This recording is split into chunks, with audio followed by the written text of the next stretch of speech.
Okay,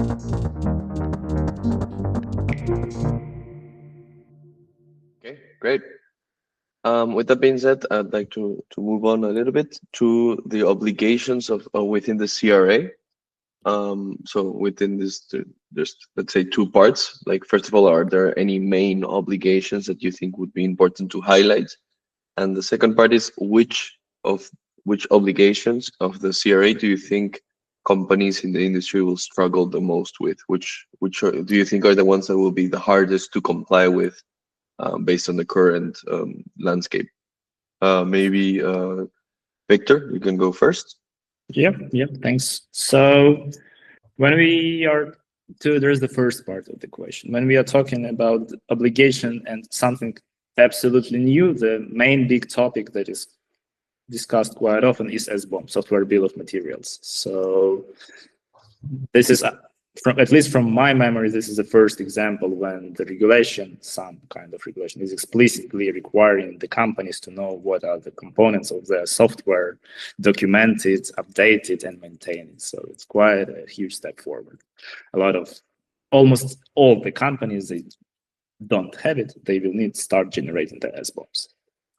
But from the perspective, what will be complicated and with what companies or people may struggle, SBOM is definitely not a huge issue. So you just add a new module in your subscription of SaaS and run it. So several steps. The only complex thing is to understand the depths of your SBOM, but still it could be done. It's 1 or 2 days of discovery. But what is really complex from my perspective is the vulnerability management and everything related to risk. A lot of companies which fall within the CRAs, they are purely engineering companies, people with a strong engineering background, capable of creating some really complex technical solutions. However, for them, risk management, risk registries, policies, documents, and all these things, they are not that familiar. And to be honest, they are not that paying attention and treating these things seriously. What I mean by this is that people greatly understand the engineering aspect of things. They understand that the device is done from this plastic, safety requirements, durability, whatever. But when you talk about, hey guys, what threat modeling methodology you use, they're like, yeah, we have some Excel. It's done by the guy from department 2 years ago. And, just basic risk. Nothing serious or special. And the CRA, it will not allow you to go with that approach. You need to think about, some manipulations with the software. You need to think about how will you protect the keys. You need to think about whether it's possible to install some malicious update on the device in your house and through this control the device. Whether it's possible to infect your update as a provider, which you will then push to all other devices. A lot of scenarios and a lot of justification needs to be done.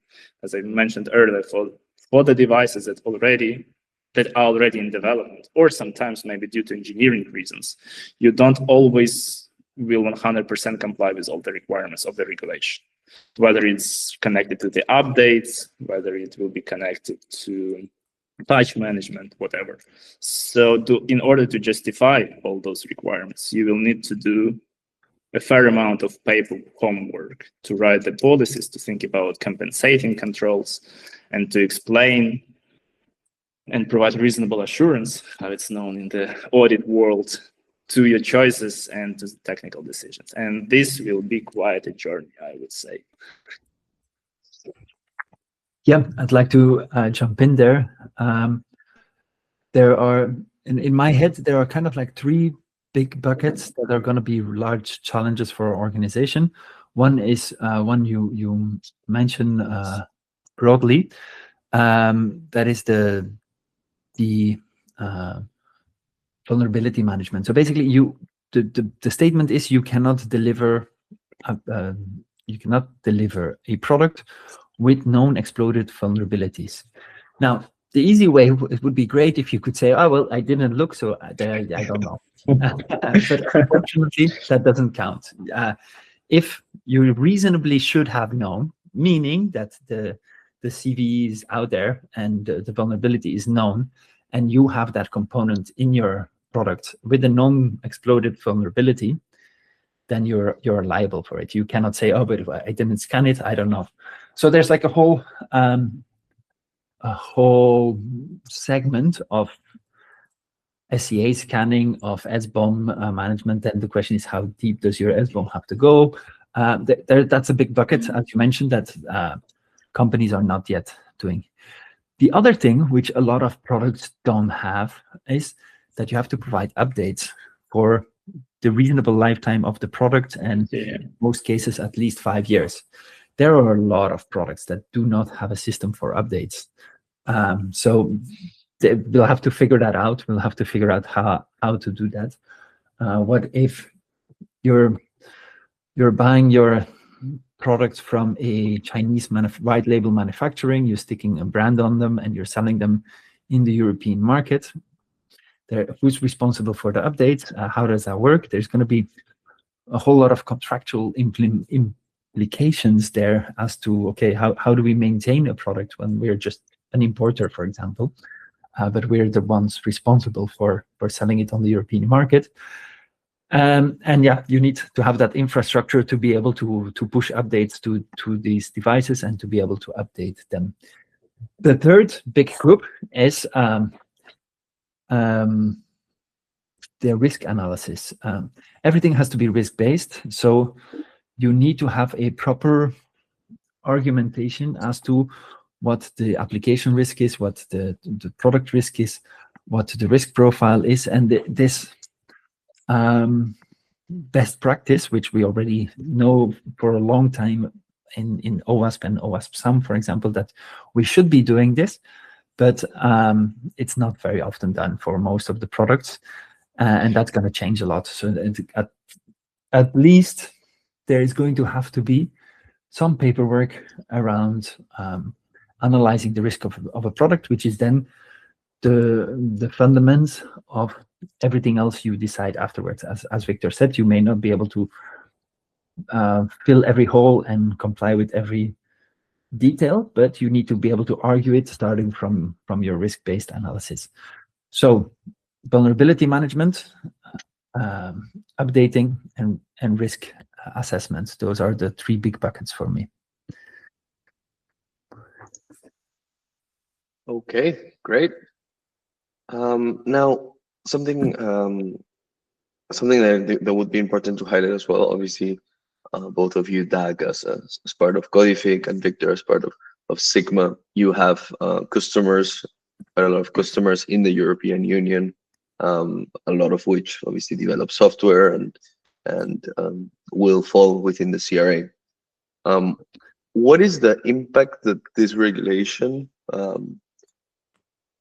I will maybe even say, like, what's the financial impact, maybe the business impact that this regulation will have for customers that fall under it, right? For the companies that fall under it, what can they expect? What could be the impact to their business? Maybe I think that. Oh, sorry. Go ahead, Victor. Excuse me. I think that, frankly speaking, the extent of the financial impact will be clear only somewhere by the end of this year. And what I mean by this is that, at least in Germany, the BSI, they